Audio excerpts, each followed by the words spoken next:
It's a camera. We're on camera.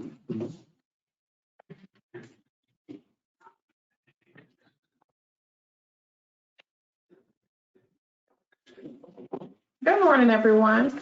Thank you for taking the time to attend our building and Boynton workshop. This is our third quarterly meeting. This meeting was brought to you to bring helpful tips, tutorials, and information to gauge a more useful process to help it be more efficient and effective for you and your organization. These sessions gives you access to our staff so that you can ask overarching questions as it relates to our processes and procedures. SagesGov is our new e-permitting solution, and as a result, it's still, a foreign substance to a lot of people.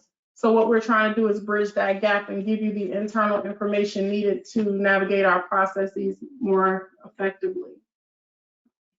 As a result of our integration to SagesGov, we have actually increase the amount of applications that we are processing and decrease the amount of time that it takes for us to process those applications. Again, we thank you for your time, and we hope that this workshop proves to be beneficial to you and your operations. I will now turn the meeting over to Deborah Mazakis, our application specialist, as she will begin this workshop for you.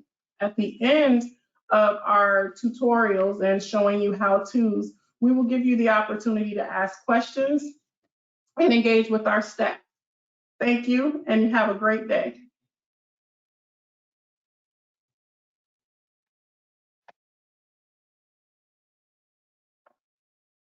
Good morning, everyone. Today I'm going to start with in SagesGov, logged in as a customer. We can see here in orange, you have one or more projects that are waiting for your action. I wanted to show a few different ways you can find different projects submitted by your company or by you as an individual. So under our work list, we have several sorting options. Our first is projects. We could say you wanted to find any permits that you had issued or anything that has expired. Of course, I don't have any set up right now, but I wanted to show the different drop-down options here that you do have. It's a powerful tool to search for any type of project or permits or inspections. If you have inspections scheduled, you're not sure what date you entered the inspection, you could search here. Okay, so we're going to go back to our projects. You can see here I have two test projects that we're going to be working with today. Our first project, we can see two disciplines were not approved. So the items I want to cover under projects not approved are how to submit the corrections. Again, under our work list, we went into this particular project. It brings us to the overview page. And we can see right here, resubmit project case. So we're going to go ahead and select that. And we're not making any changes to the application. We're only changing documents. So we'll hit next. And now it brings us to the original documents we submitted for our original submittal. We can, in this case, we're going to say we're making changes to our architectural drawings. Something new here, we can see this dot here that only one file type must be uploaded for architectural drawings. We can see that also for electric drawings. What that means is if you have architectural drawings that contain more than one page, 1 to however many pages, the document must be binder specific. What that means is not individual pages. So architects, engineers, design professionals need to provide that PDF in one file instead of individual pages. So we're going to say we're making changes to this file. We see over here we have no changes, revise, and delete. We're going to revise this document. So what that means is in Sages, we're going to replace this document with the new corrected document. Okay, and we're going to choose our file to replace. select our file. And now we're replacing the original file with the new corrected file. Okay. Again, this is just a test. In a real case, we would have submitted all of our corrections.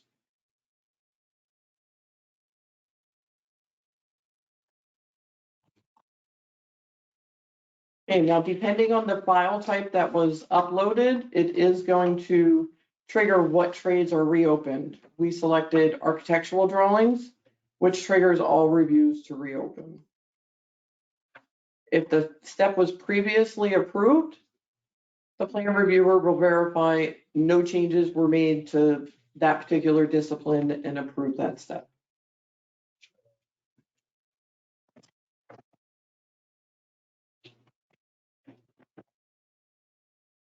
Okay, I'm gonna go ahead and logged in as a customer.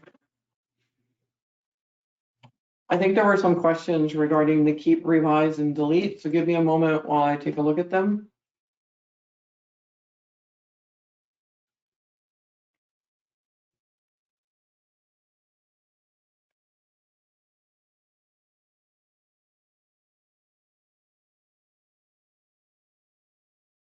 Did anyone want me to go over again the keep, revise, and delete? If you have any questions regarding that, you can use the questions or chat.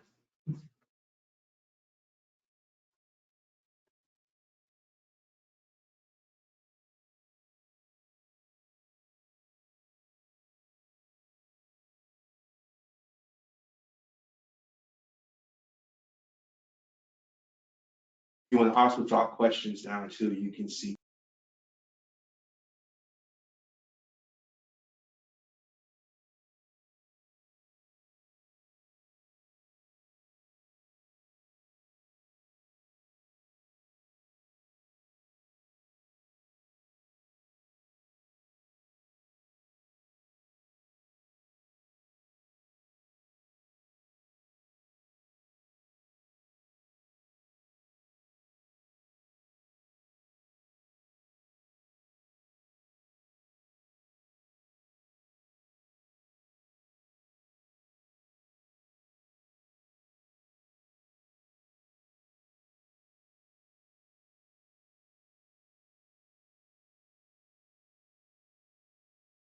All right, I am going to go back to my work list and we're going to go over the corrections again on my second test file.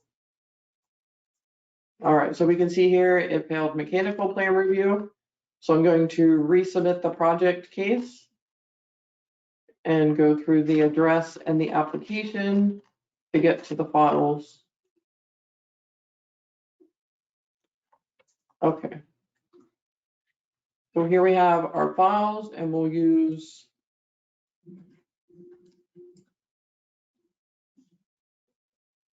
no changes, revise, and delete. Because this was originally submitted and we're making a correction to the same form, we want to use revise. So that historically, in our first cycle of review, we have the AC changeout form. Corrections are being made. When we upload our corrected document, it creates a cycle 2. So we're not going to delete the file, we're going to revise the file. I'm going to go ahead and choose my file.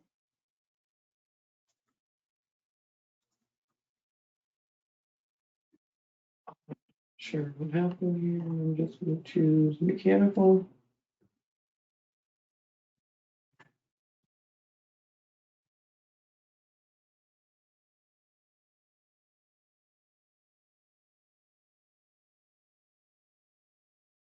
And we can see the new mechanical. Again, this is just for testing. I don't have a test document for named AC changeout form. But this is our corrected file. We're going to go ahead and do the same for the AHRI. We'll revise it.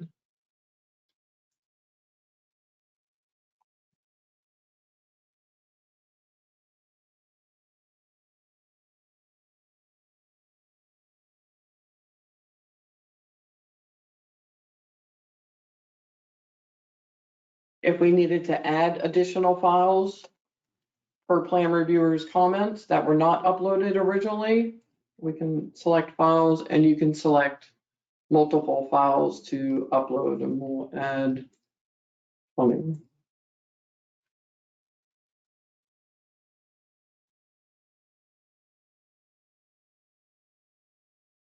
Again, this is just a test. When uploading files, you can select multiple files at once.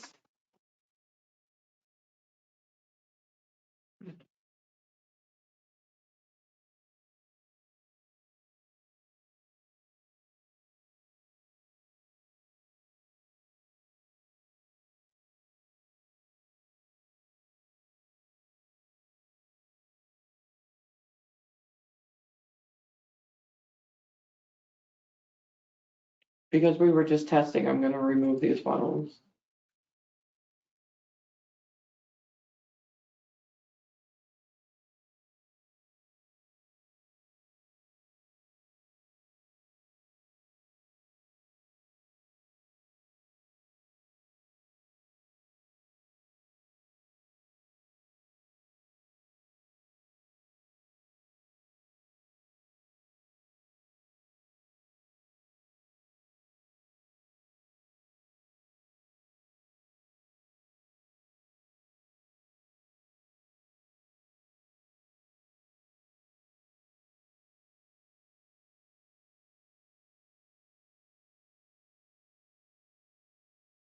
Okay, again, because this is test, I'm just selecting files to move us on to the next step.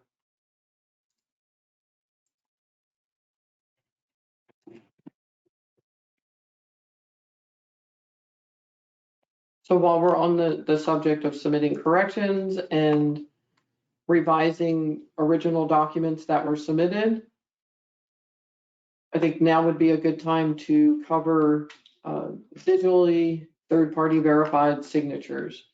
Please hold a moment, and John Kunzman will help explain more.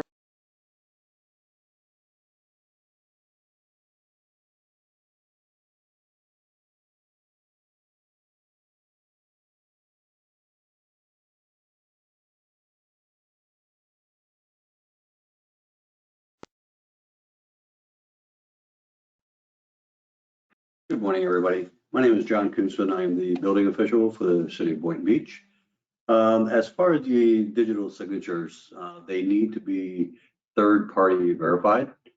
And we do that automatically with Bluebeam. Bluebeam will verify the signatures that it is third-party. If it is not third-party, then we will let the contractor or owner know that the signature needs to be verified. Typically, this error happens when a contractor or owner receives that document from the DOR and they open it up. And once that's open, then the signature goes away. Or if it's scanned and then uploaded, the signature, the verification will also go away. So it's really important to upload that file without copying it or scanning it. So when we open it, that Bluebeam will be able to verify the third-party signature. Okay, so again, when I was talking about uploading corrections and the icon that we showed with the note that only one page or one PDF per that trade could be submitted. Again, what that means is we'll take these two examples, 2 architectural pages, then I have 3 individual architectural pages. You would not be allowed to, the system would give you an error if you uploaded all 3 as architectural drawings. We need 1 PDF per trade.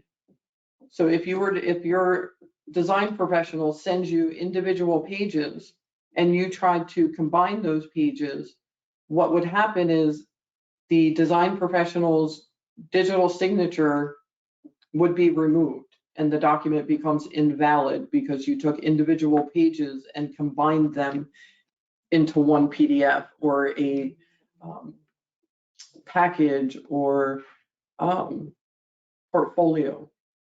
So again, the design professional needs to provide one PDF with all pages digitally signed. Okay. I think our next topic that we're going to go over are protected files. A protected PDF could mean a few different things. Sometimes when you download a PDF from a website, say a Florida product approval, the PDF may be protected. And there are, if the example NOA or a product approval that is not electronically signed, it's just the PDF, there are ways that you as an individual can unprotect that file. And that would be simply to reprint that PDF through Adobe and save it to your computer as a PDF. That would allow you to upload it. If it is a design professional's PDF that is protected, the file needs to go back to the design professional so that he can unlock the document. Now, a lot of design professionals are going to say they have to protect the file, and they do for their digital signature. However, they do need to allow us access to apply our approval stamp. And this can be done. They can contact their third-party vendor for their digital signature for more information of how to do that.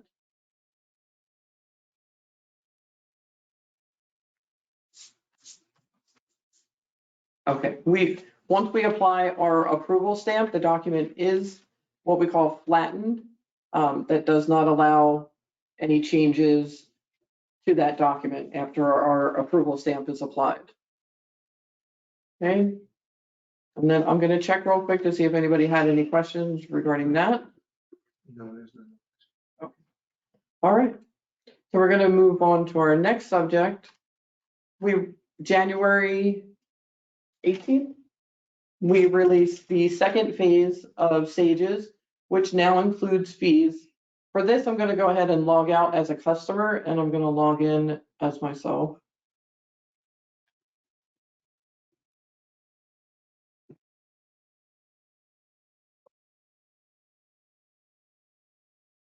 While I'm logging in, I just wanted to notice or bring to attention, phase 2 of SAGES includes fees. You can now pay fees within SAGES, inspections, permit cards,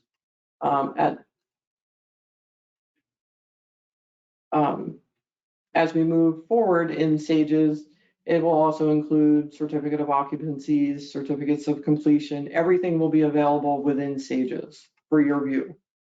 Okay, this is, again, we are not in test, we are in the live production, so I'm not going to do very much, but just show some information here.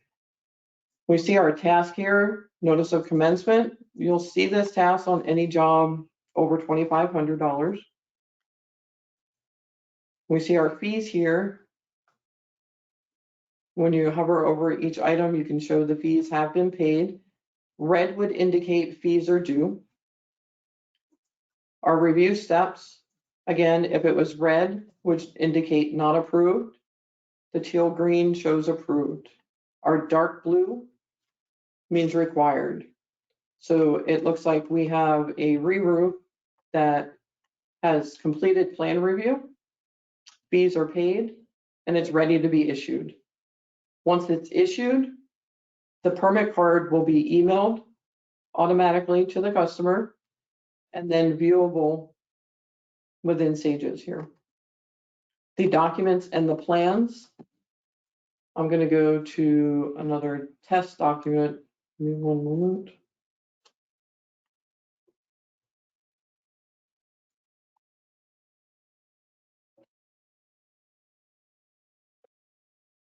We'll find a permit issued. This is a good example of our search here and the many options you can use to see projects within your company.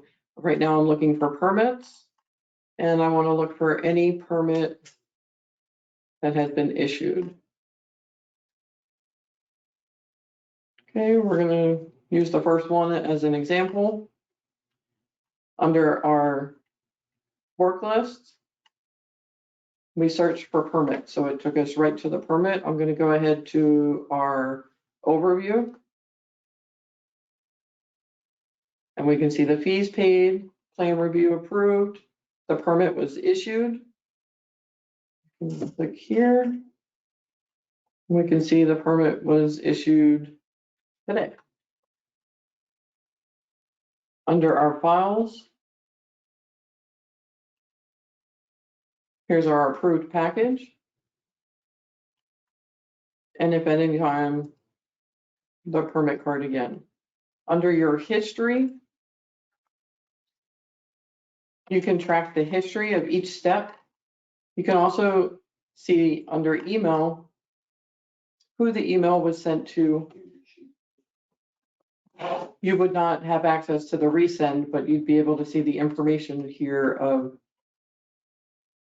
when the email was sent. Okay, I'm going to try and find one now with fees due.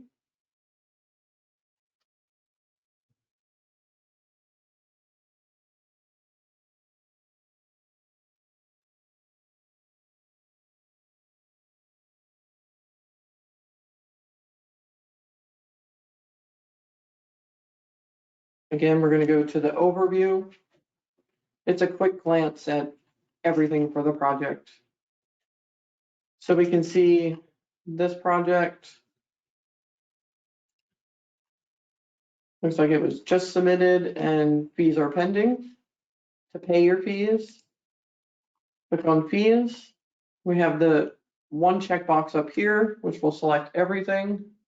Again, this is production, so I don't want to click on too much, and go ahead and then select pay online. Once the fees are paid, the project is automatically routed to plan review. Did anyone have any questions regarding fees?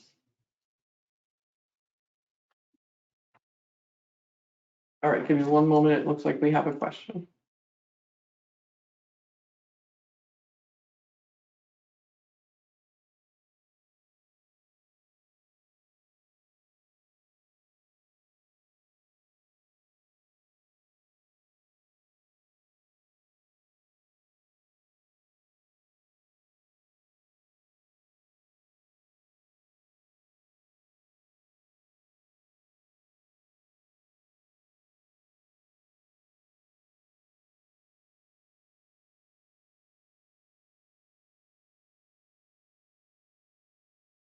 Okay, so we've gone over our work list, we've gone over payments. How to extract zip files will be our next.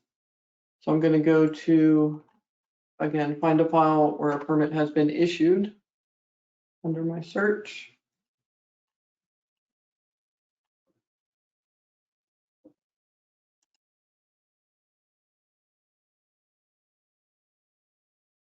Okay, this time we'll pick a re-roof and go to our overview. So we can see the permit was issued, no inspection scheduled yet. For our approved package, under files, here's our download approved package. As soon as you click on this link, it should automatically download. It's wherever you have your download set up to save. Usually it's a download folder on your computer. And then you just, once you click on it, extract, all your files are available. Permit will always be in a folder called permits, and the approved documents individual folders. There's no need to reprint contractor's license, business tax receipt, or workers' comp, or proof of property owner.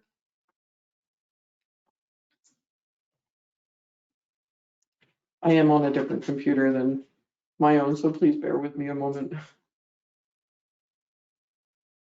Okay, so we can see the city approval stamp. I'm gonna close that and go back to our review package, our supporting documents. We can see quickly feedback at the end of each file name. What that feedback means is that the city has applied their approval stamp. So we know that these files do have the approval stamp. We can see over here. Okay, give me one moment. We have a question.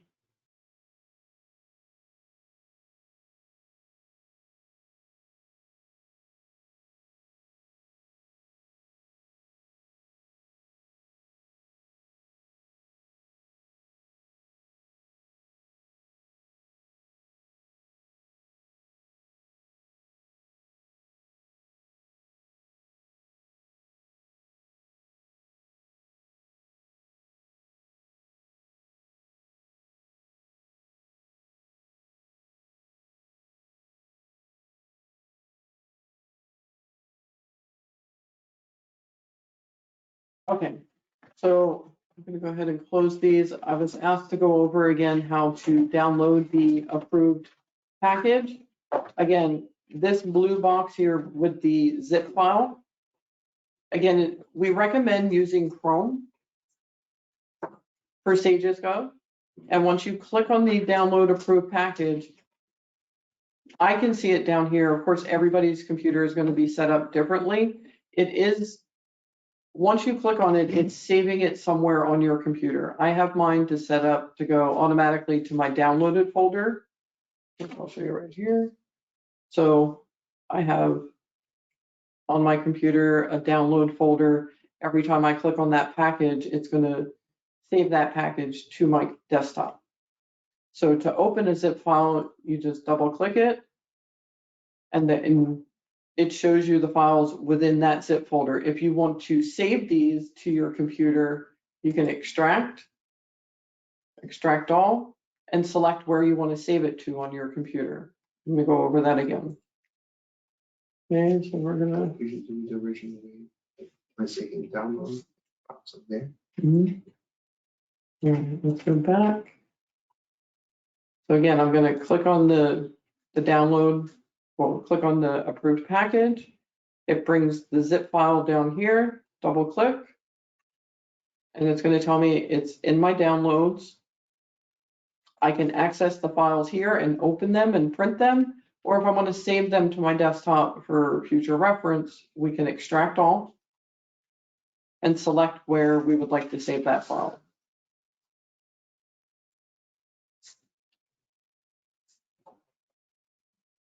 I'm going to create a new folder and call it test. And now it's extracting those files to the location, the new folder.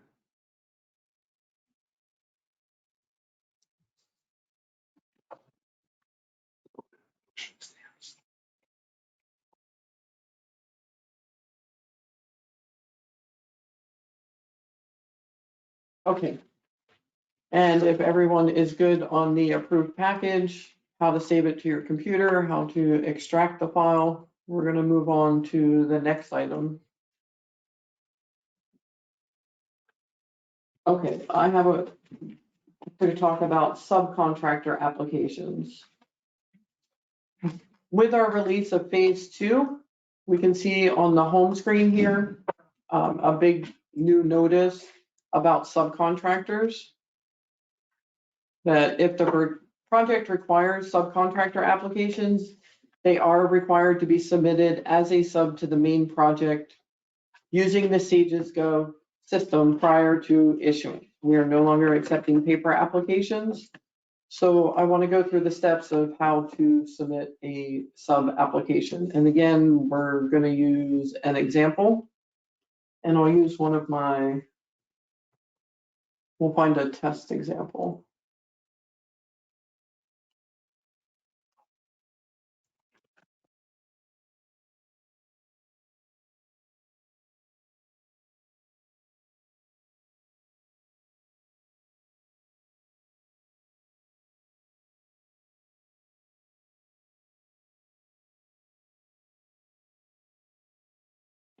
All right, we're gonna use this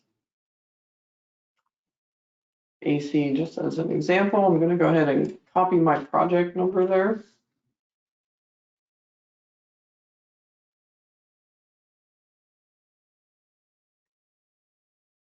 Because this was a residential application, I'm gonna select the residential tile.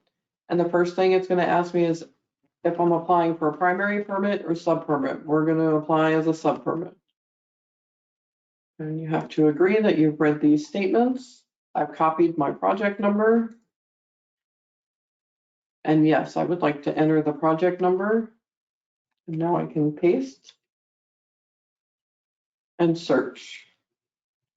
Okay, the system brought up the project it found, so I'm going to select that, save and continue. And I have all my documents ready. The address of the project. Now our sub application, it's going to default to all the original information from the primary contractor submittal. Okay, I'm going to say I am the electrician signing on as a sub. I'm going to change my work description.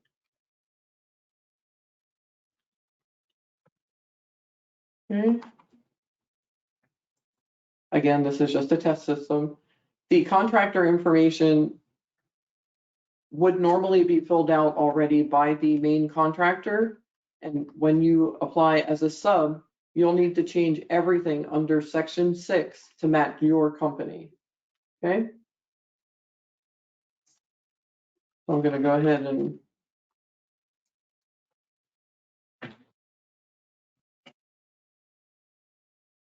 complete this information as if I were the subcontractor.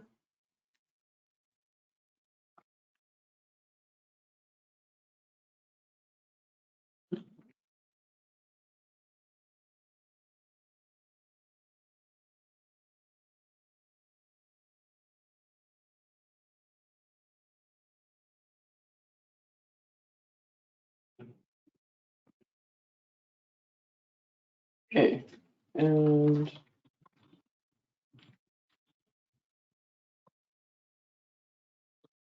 use initials on the next one, so we go a little quicker. Today's date.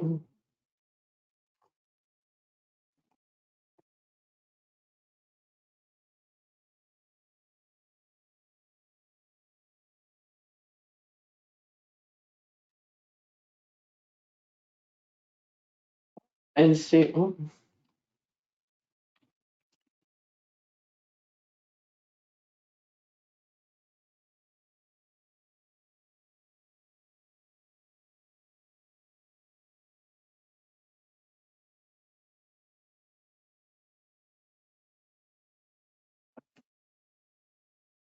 Sorry about that, I thought I had test two.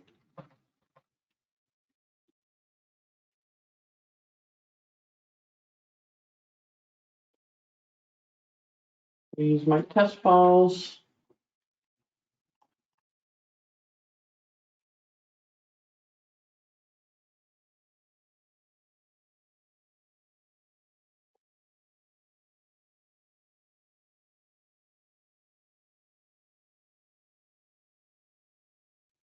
I think I'm missing a file.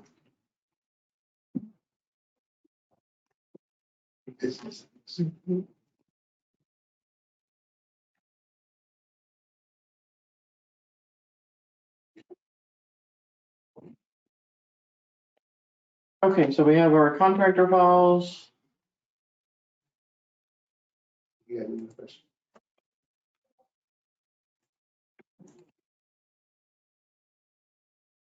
What was that word? That one's-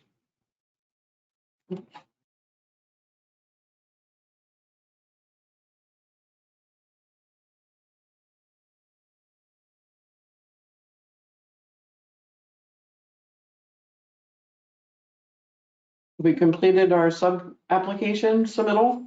And now we can see the project has been submitted and is waiting for intake to process. Okay, what intake is going to look for on a sub application, let's go ahead and view the application. For a subcontractor, we're going to look at so we can see our main project here, the permit was issued. That's the first thing we're going to verify is that the project, what status it's in, if it's waiting for the subcontractor applications, or if the permit has already been issued and an additional sub is being added. The next thing we're going to look for is the actual application.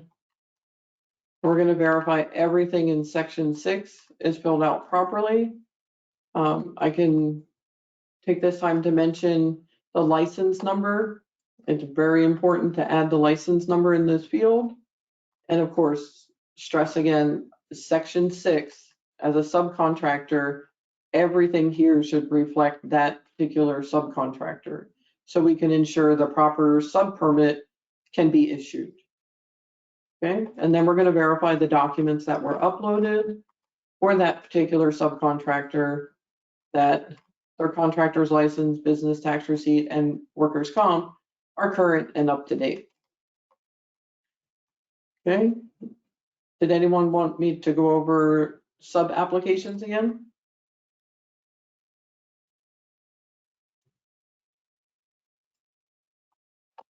Okay, moving on.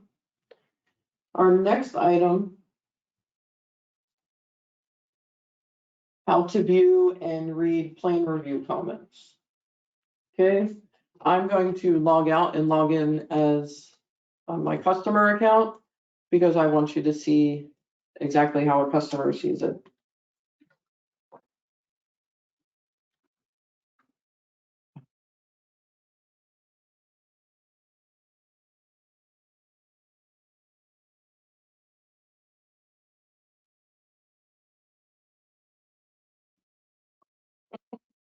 Bear with me a moment.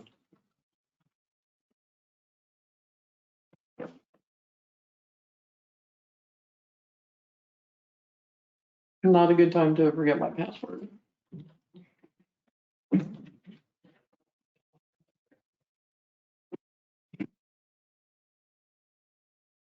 And I was just in this morning.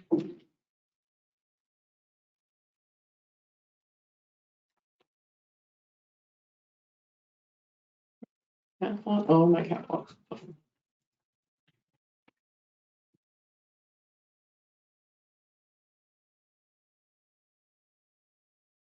Yeah, all right. So we're gonna go back to our work list, see what projects we have. They're in projects, I'm sorry, in progress. But we're gonna go over how we could see our plan review comments. Again, under our history, we can see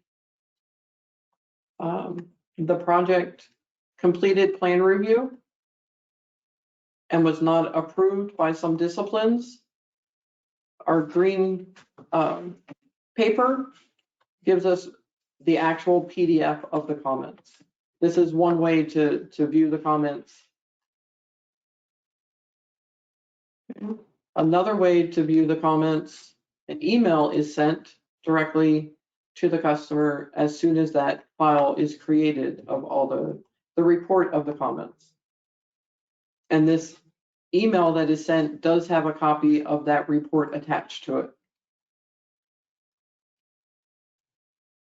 But if you were not part of the original submittal and your email is not included in this project, this is another way to view it. Under history, under the review cycle disapproved, you could either click on the white paper with the eye to get a quick glance. Again, under the middle section, the green papers gives you the actual access to the link for the PDF, which includes all the comments. We do have a few other ways. We're going to go back to our overview. And we know the mechanical review was previously not approved, so we went ahead and clicked on it, and it gives us some history on just that mechanical step.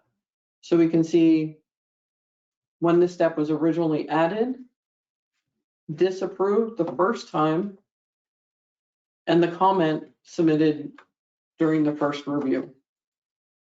We know, again, document was re-uploaded. And again, a new comment for the second review.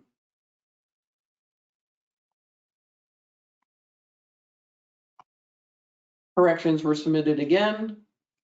The plan review was disapproved again. And now we have additional comments.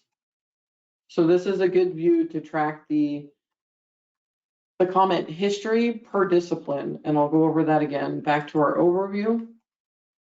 In this example, we only have a mechanical review that is right now pending corrections that have been uploaded to be re-reviewed.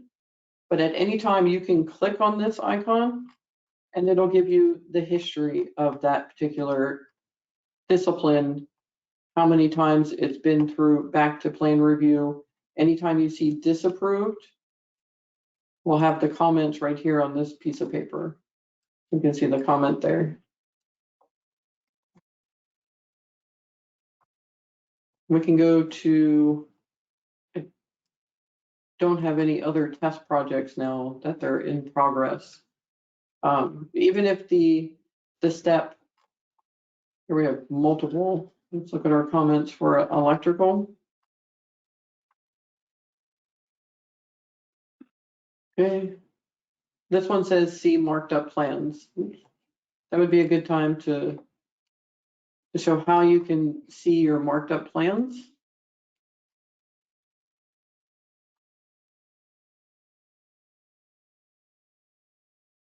So I believe our structural drawings,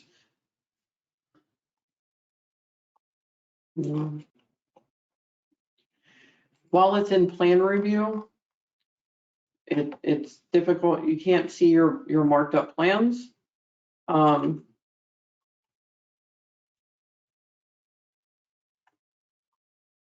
we go. So when the original plan review was completed, we marked up the plans for testing. And you can see I added a quick note here.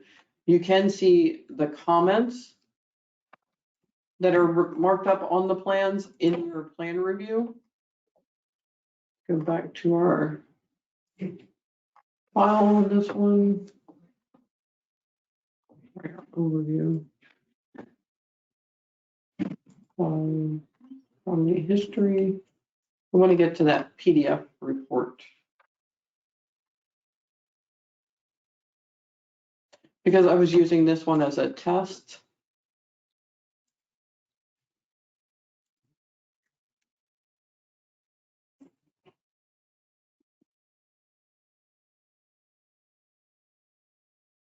So our review comment says see marked up plan.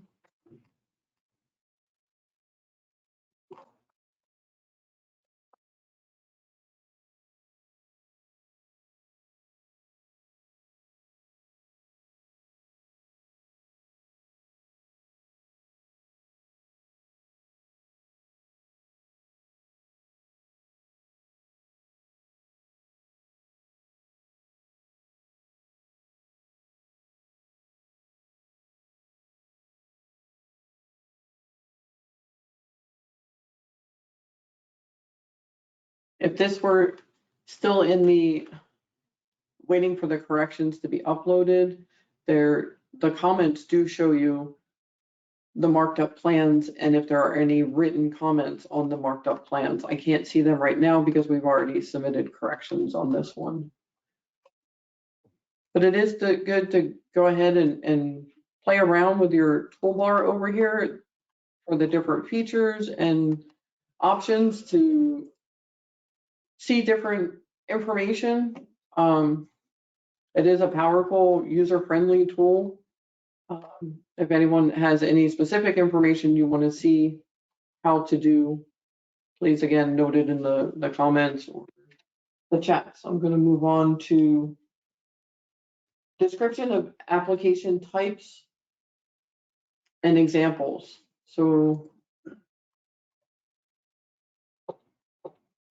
I have a test project I didn't finish, so we're gonna go ahead and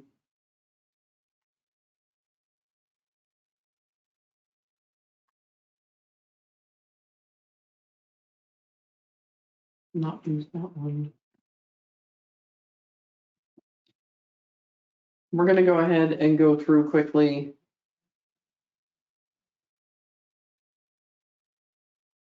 Start the application process for a new. That way we can go through each application type and any particular questions. And we're also gonna cover residential versus commercial.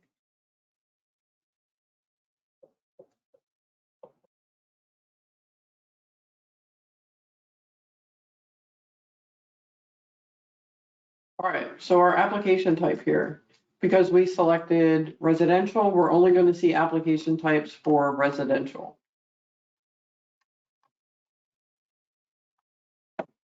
Okay, did anyone have any questions specifically on application types?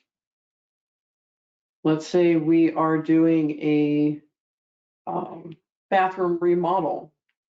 I'm going to use the example, we see a lot of applications come in as residential plumbing for a bathroom remodel. That would be incorrect.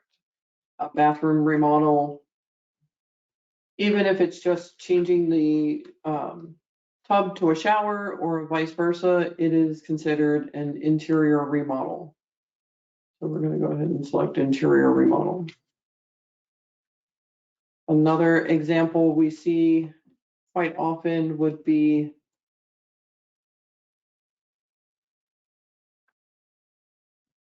the common AC changeout. If there's electric work being done, it then becomes a residential mechanical because of the sub application that's required for the electric work.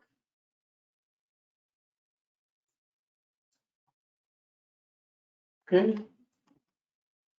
I'm going to cancel this application and go back and do a commercial so we can see the list of commercial applications.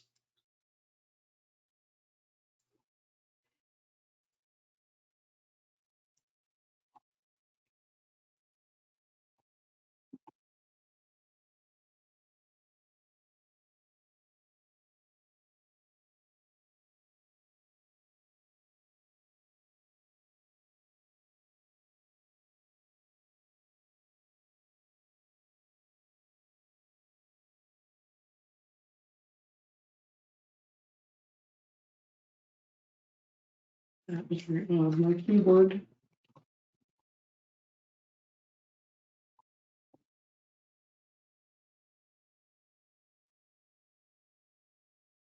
Okay, now we'll get to our list of application types for commercial. Okay, let's talk a little bit about commercial versus residential. If it is a condo unit, it is a commercial project, with the exception of AC changeouts and water heaters that do not require electrical work. Okay. Any questions about commercial application types?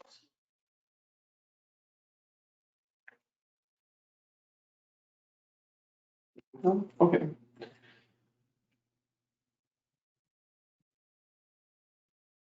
Okay, so the final thing I wanted to show with Sages and our phase 2 release, I'm going to go ahead and sign out of here, is when you first get to your homepage of Sages, we have this new tab here for reports. And under reports is the daily inspection schedule. So you know, once your project is completely in phase 2 of Sages and you're scheduling inspections in Sages, this is how you would see your inspection schedule. Okay. And you can see here we have 2 plumbing inspections that are scheduled for today between 10 a.m. and 1 p.m. to James Tooks. Okay. Did anyone have any questions about scheduling inspections? Let me sign in and go over that since we haven't touched on that. Oops, I'm sorry, I have to log in. Okay, we're gonna go ahead and schedule inspections now.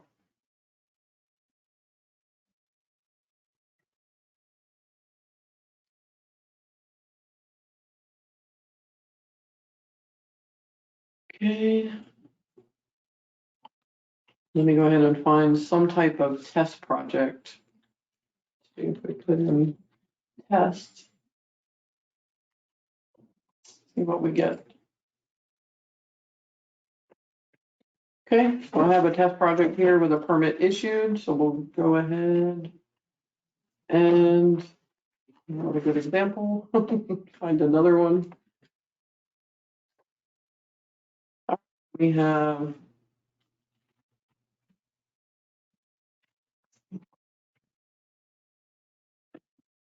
the actual production, so I don't want to use that one. Okay, here's a good test. Permits have been issued. AC changeout has been issued. We'll go ahead and schedule the mechanical final. Let me go back one step. I'm sorry. Let me explain what we're seeing here. So we see the AC changeout has been issued. Again, this is just a test project.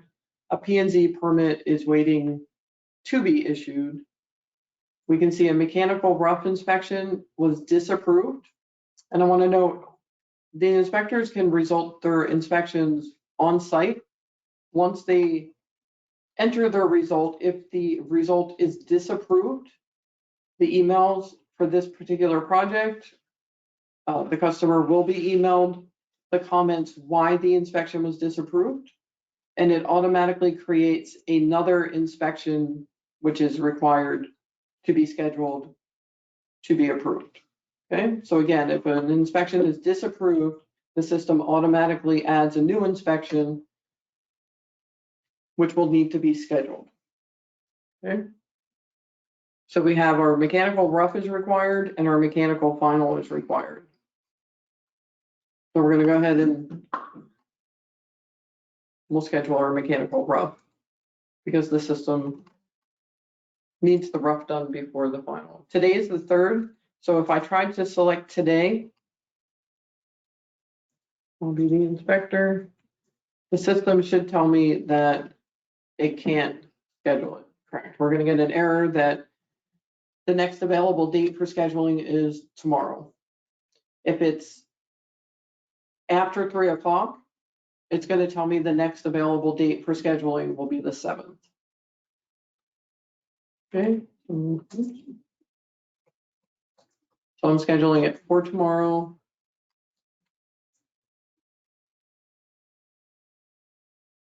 I didn't fill in the contact information over there. I'm sorry, but that is a good idea to fill out the information so the customer, so the inspector can see that information.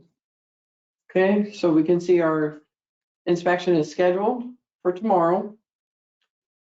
A re-inspection is going to be required if this inspection is not approved. The system will automatically add another mechanical rough to be scheduled.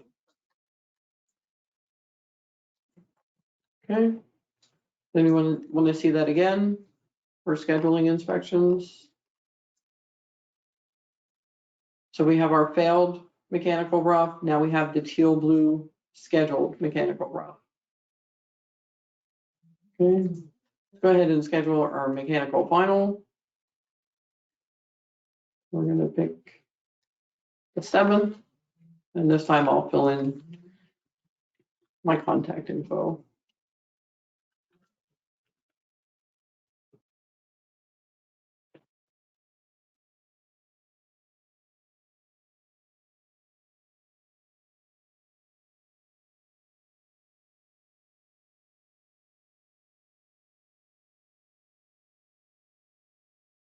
Okay, so we have our rough scheduled for tomorrow and our final scheduled for Monday, the 7th. Tomorrow, our rough. Okay.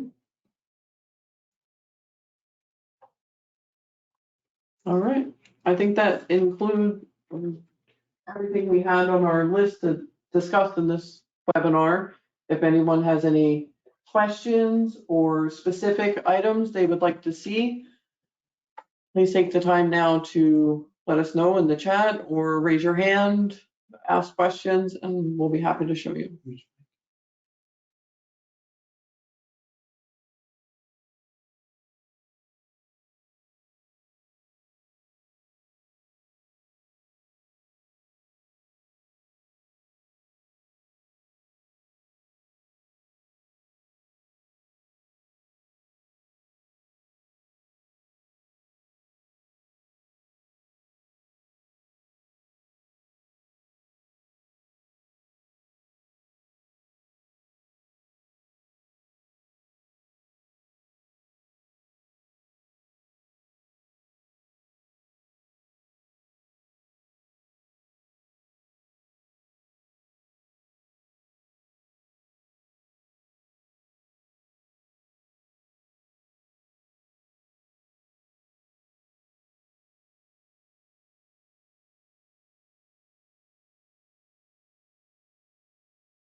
Okay, one of the questions, and I apologize, we did not go over notice of commencements and file requests. I'm going to go into this project as an example.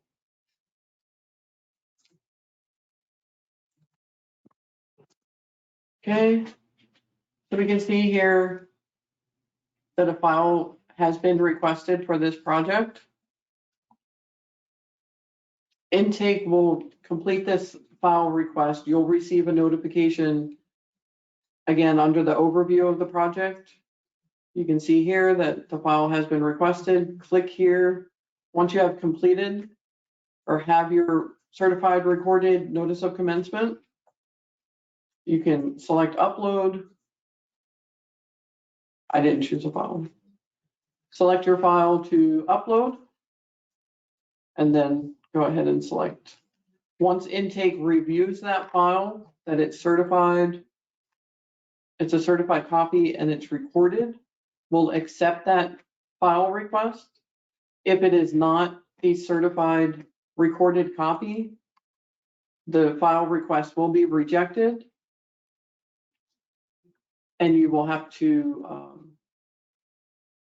once you have a certified recorded copy, replace that rejected file with the new corrected file. Again, under uploaded file request, you'll select your file to be uploaded. Go ahead and upload it. And then the task notice of commencement, you'll see that the approved teal color once we approve it. Okay. Again, if you have your certified recorded notice of commencement, you can submit it with your original documents. When you do that, you go to manage files. When you select the file type, so again, this is just for testing purposes only. If this was my original submittal and I had my notice of commencement, I'm gonna pick a blank document here. We're gonna pretend that's my notice of commencement. And the file type I would select would be notice of commencement. Okay, I'm gonna go ahead and delete this since we are in production. So again, at submittal, you can select to upload your notice of commencement. Just make sure the file type you select is notice of commencement. And during intake, we'll verify that that notice of commencement is recorded and a certified copy. If it's not, what's going to happen is we will have to delete that file and do a task here for the notice of commencement. And we will send a file request. Okay, So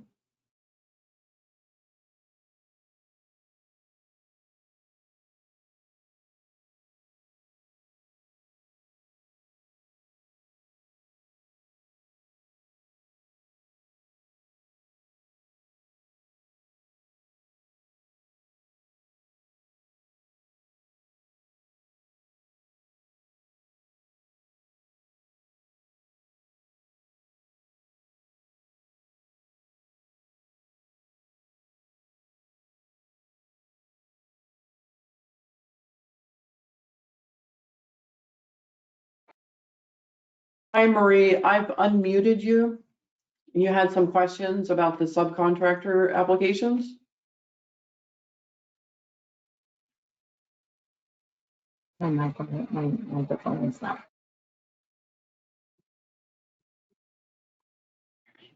I'm sorry, could you repeat that? You muted. Can you hear me? I'm sorry, I'm not sure if my Yeah. microphone actually works. No problem. So my question actually had to do with if we now have to actually add a sub after the application itself was approved, and now that actually changes the type. You had referred to originally, say for instance, in terms of the AC change out, if now, say, electrical is required. And so therefore now that application type would need to be changed, is that automatically done in the review process, or will we actually have to go in and redo something after the fact?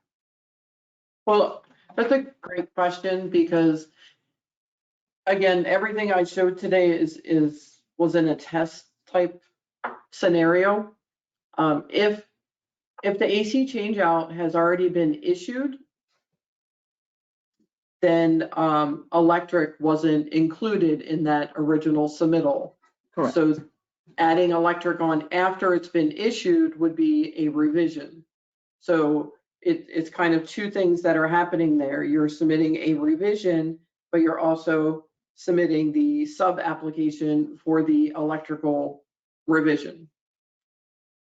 Okay, so with that said, because this sometimes does happen, like say for instance, after the fact, if a disconnect box needs to actually be changed out, and we've already gone through the process, will the sub be able to go in and do whatever they need to do, or do we need to personally now revise the application?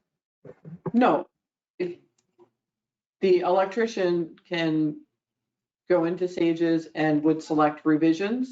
The only thing the electrician would need from you would be that master project number, because once you select revisions, the first thing it's going to ask you for is that master project number. If they don't have it, they can try and find it by the address or the parcel number, but it's always best to have that master project number. Okay. So they select a master project number.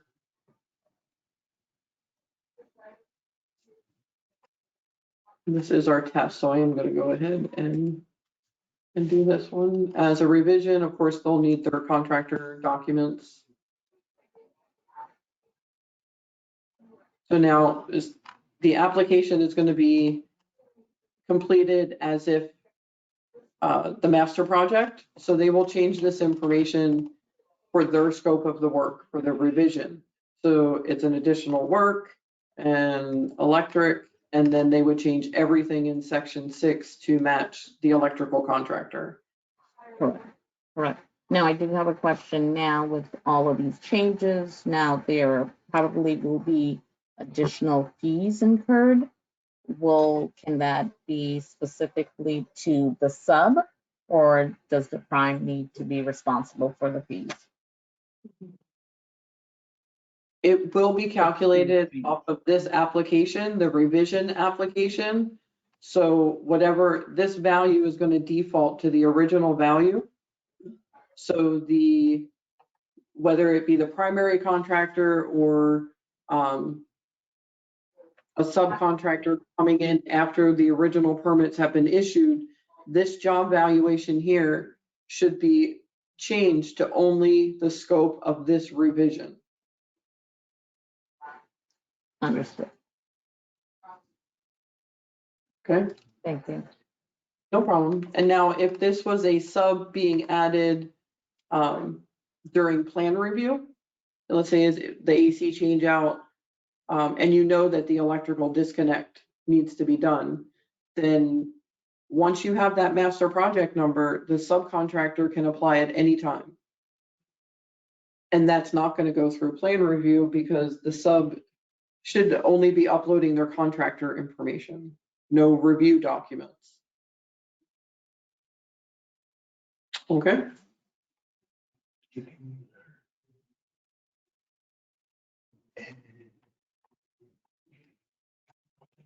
And then we want to go over the side applications.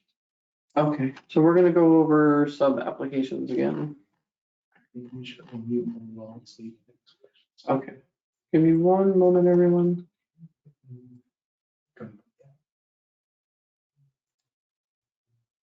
Hi, Manuel. We understand that you have some questions about sub applications?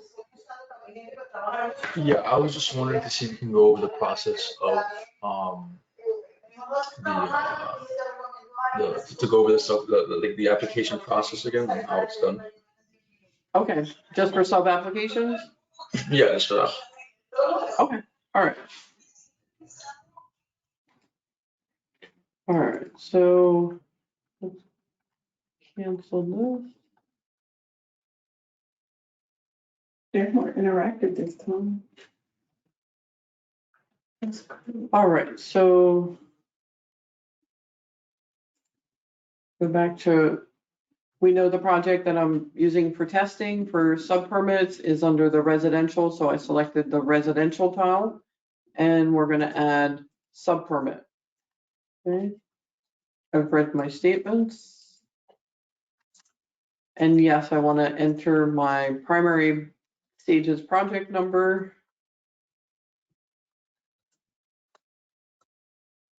And search. Okay.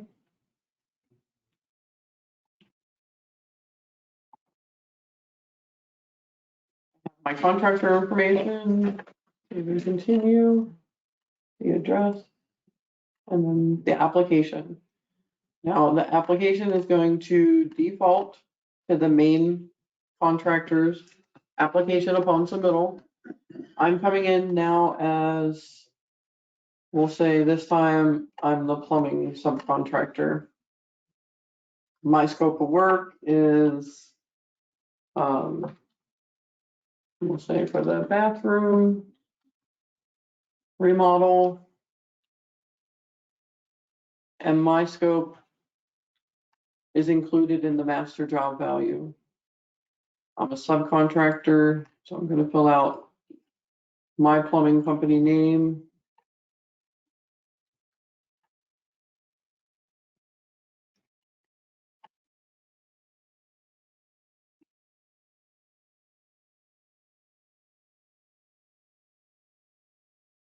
My contractor license for plumbing. And then, of course, I'm gonna sign as me with today's date. The sub application is simply just replacing the paper universal application. The plan review was already completed under the master project.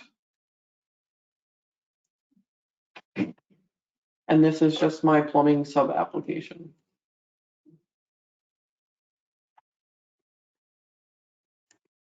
Select my documents to upload.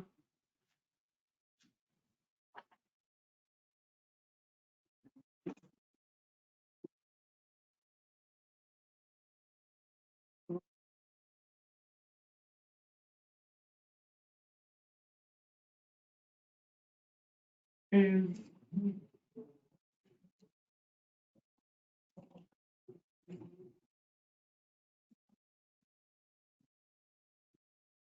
my business tax is always hiding under here.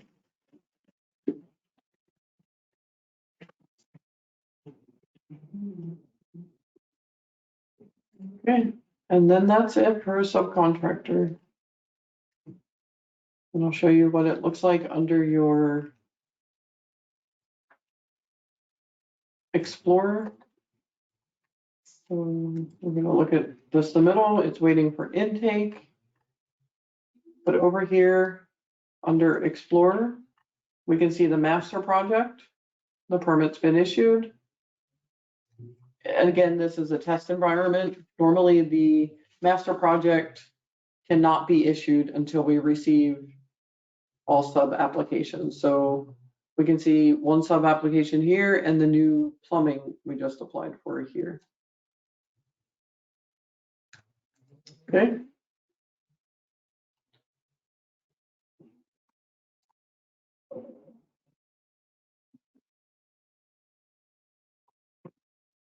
Any more questions about the sub applications?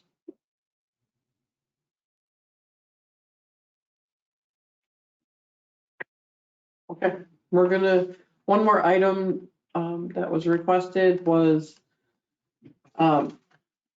when you set up your original user account, you have the option to create either an individual account or a company account. A company account allows you to give access to other users within your company, and you can, I'm gonna go ahead and log out and we'll try a new one. We're gonna create a new account. You should.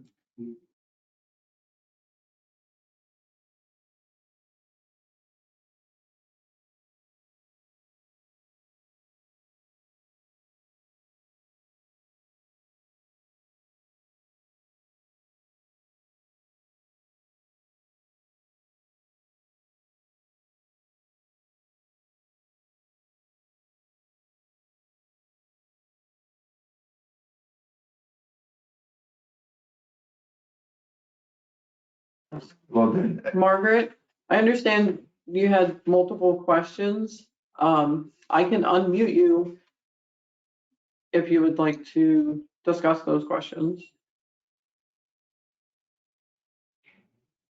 But I show that your microphone is muted on your end.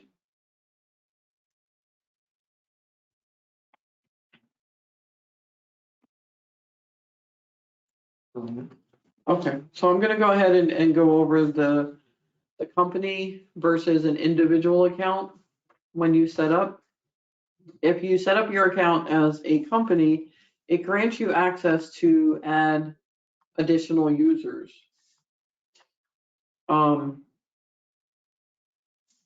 they don't have a microphone.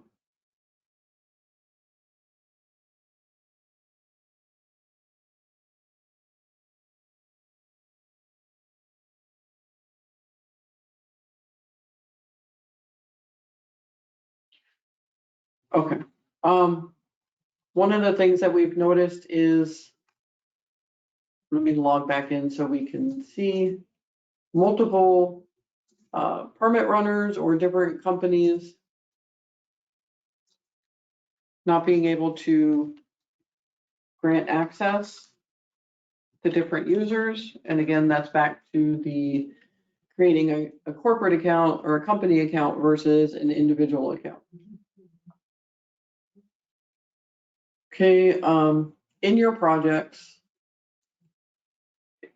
if you created the account, you have the option to grant access to, move a few things out of the way. Again, on our overview, we have our drop down here. I'm sorry, let me log in as a customer so you can see it. How you would see it.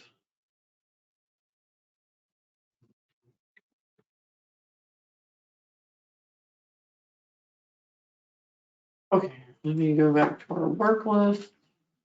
In this project, say I wanted a user outside my company, maybe the owner or somebody else, access to submit files or pay fees, manage collaborators. So in our drop down here, I selected manage collaborators.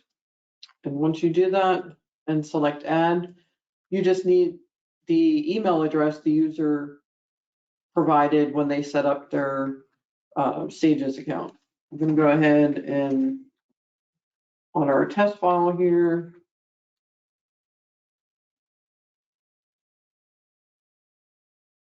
add a user, and then the level of access I would like to give them. You can give them read only, just so they can follow the project along as it goes, read comments. They can see plan review approved, not approved, or you can give them full access. They can submit corrections, they can print permit cards, pay fees. Okay? Okay. Again, this was just an example. That's one way to add users to your account. The other way, again, would be under your company account. And let me see.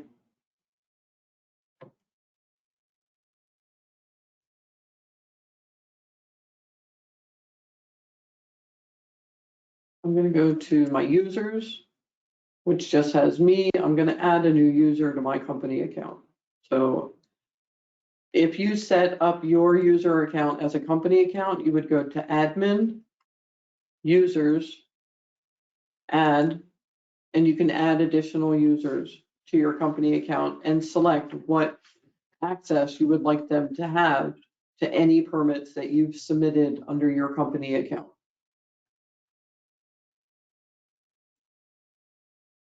Okay. We're going to take a moment to see if we have any questions or any additional information. We do.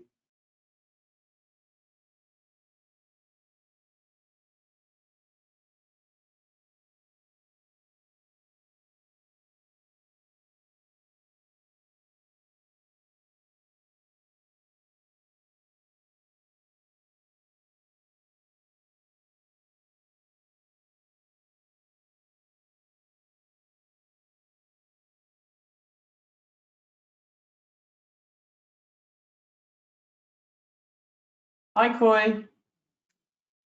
Hey, Jeff, how's it going? All right. I understand you have some questions about private providers. Okay, so on this page, if I want to add them as a user, I can just put them down as professional engineer, correct? Absolutely, yes. Since they're going to be doing the inspections for us. Did you guys get all that worked out? I mean, I don't know if you ever spoke to Tiffany or not. I did, and John Kuntzman is here, and he did as well, and he can give you an update on that. Perfect. Good morning.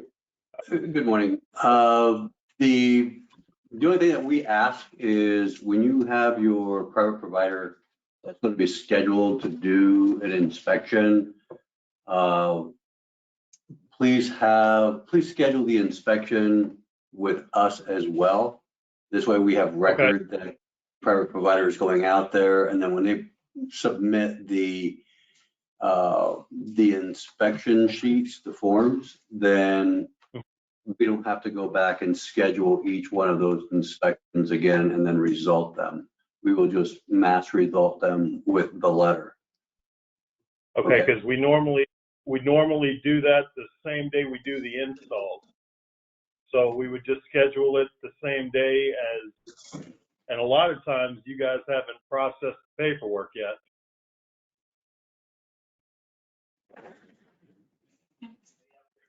No, when you have your private provider, you will submit their information to us, and then, that is in compliance with 53379. And then we will add that to the permit folder, and then you just schedule your inspections. And okay, so let me ask you this. So all the ones that we've done so far, and so I got to go back in there and schedule those inspections because they've never been scheduled with you guys. yes, schedule those so when we result them via the private provider's letter of compliance, then then we can result them. Okay, no problem. I'll take care. Thank you. Outstanding. Thank you, sir. Thanks, Coy. The next one was William about the two-day thing. All right, our next question, William, I'm going to unmute you. All right, William, you had a question?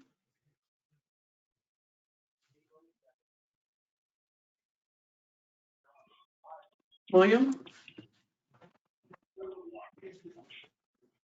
Hello? I think you still got me. Oh, okay. All right, Chloe, I'm gonna mute you.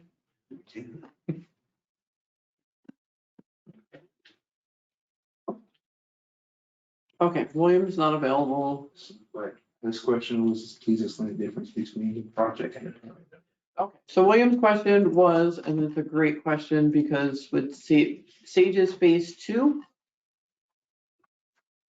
we no longer have our 2-digit dash, 543 permit numbers the way we've had for many years. Now we have what we call here a Sage's project number. And I know many of you who have had permits issued with Phase 2 have seen lots of different numbers.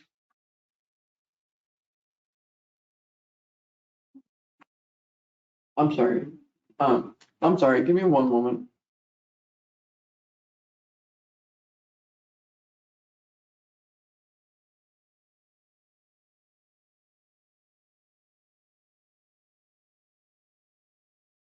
Sure. Okay, I'm sorry.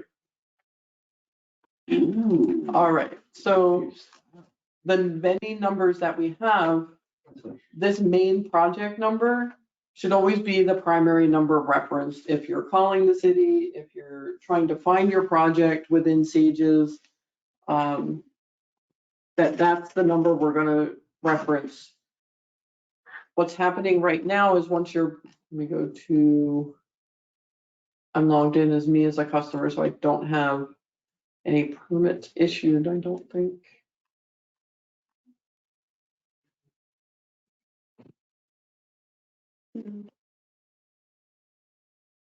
I don't have any.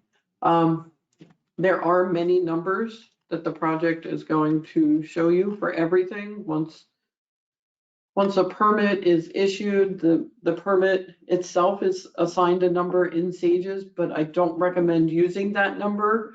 We have requested changes that everything follow this primary number. Okay, I hope that answers William's question.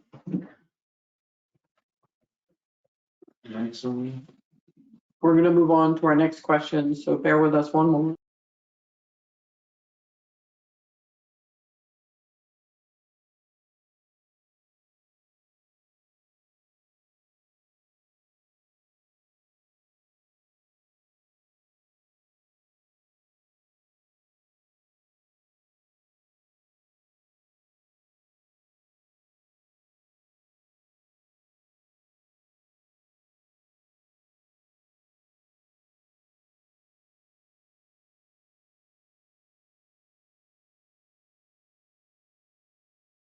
Okay, I understand Marie has a question about inspections. Marie, I can unmute you if you wanted to ask, but I show that you're muted. I'm gonna go ahead and answer the question as I understand it. Please let me know if you want me to try to unmute you. So inspections, to see the log, the daily inspection log, you do have to log out of Sage's or go to the start page of Sage's under reports and view the inspection schedule. I believe her question was, do you have to be logged in for inspections? To schedule inspections, yes, you must be logged into your project. It is the only way to schedule inspections.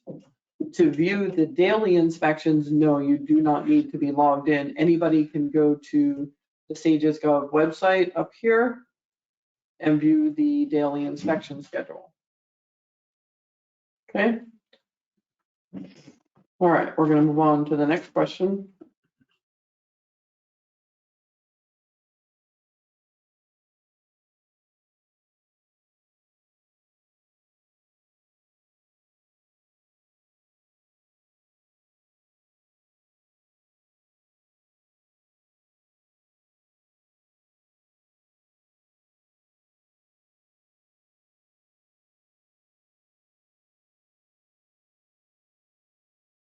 Okay, I understand Sergio has a question. Sergio, I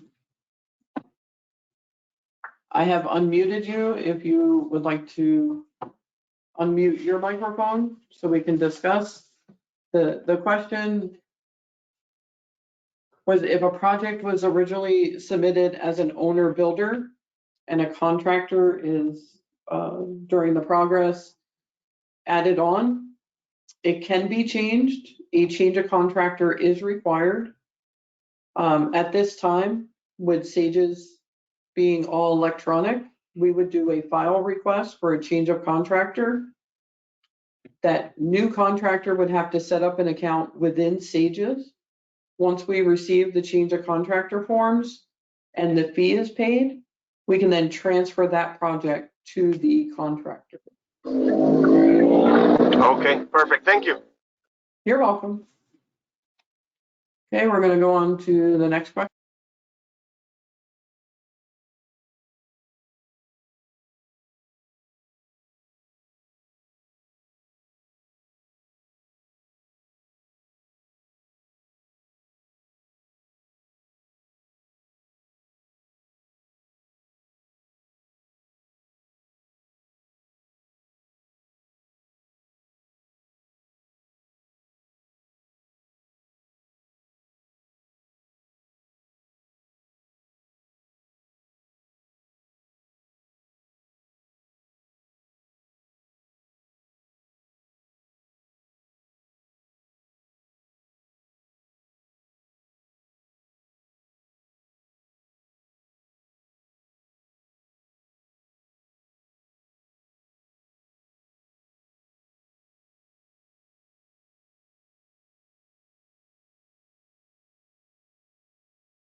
Okay, William, I understand your question was regarding the project number and permit number.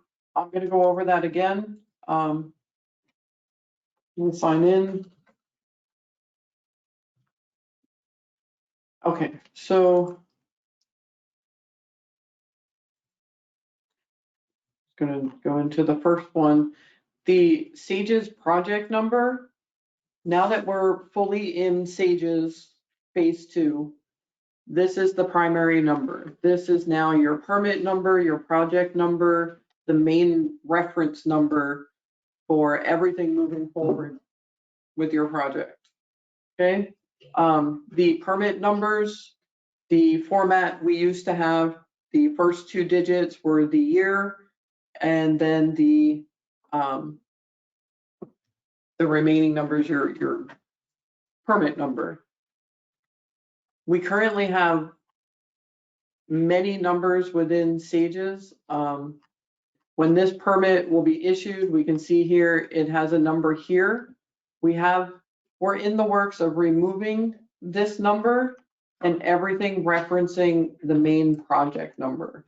So I highly recommend this would be the primary number moving forward for all references regarding the permit, the project, inspections. Everything related to the project should be referencing the main project number. Okay, William, I hope that answers your question. We're going to check for some more questions. One moment.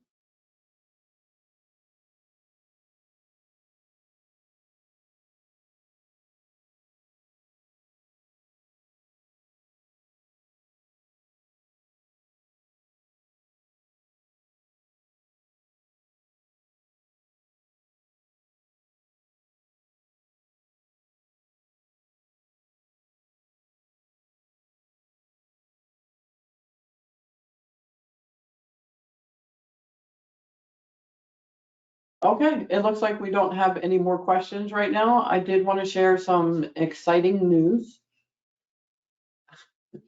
We can see here, this I'm logged in as myself in production, And we have a new tile coming for instant AC and water heater permits. You are the first to see this and hear about it.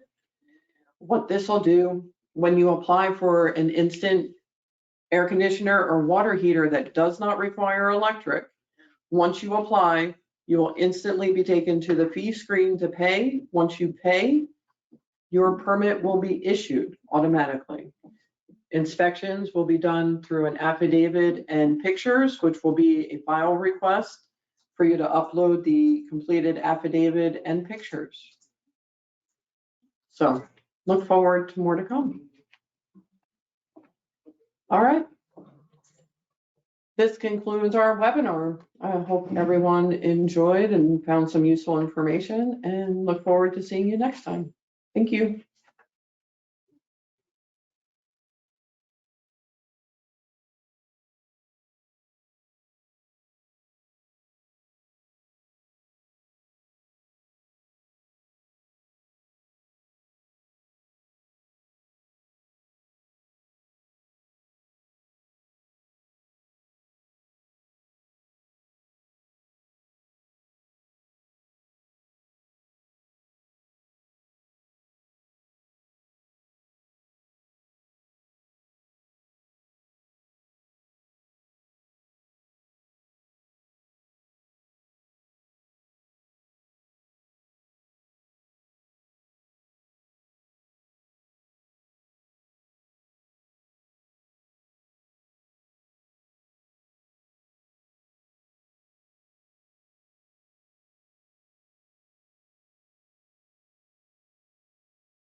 Okay, we're just finishing up going through some questions that users are submitting.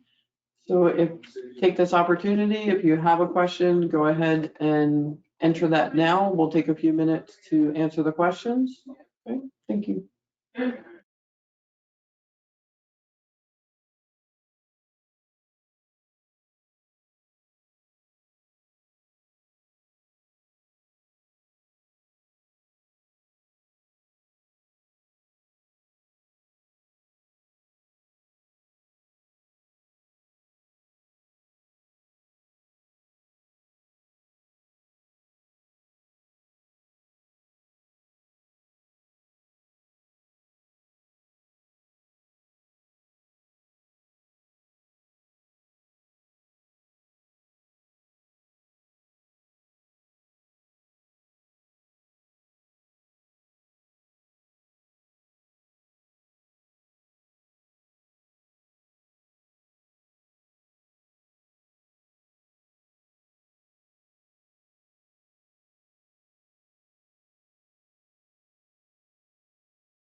All right, we're going to get ready to go ahead and end this webinar. If you have any additional questions, you can email them to buildingm@bbfl.us.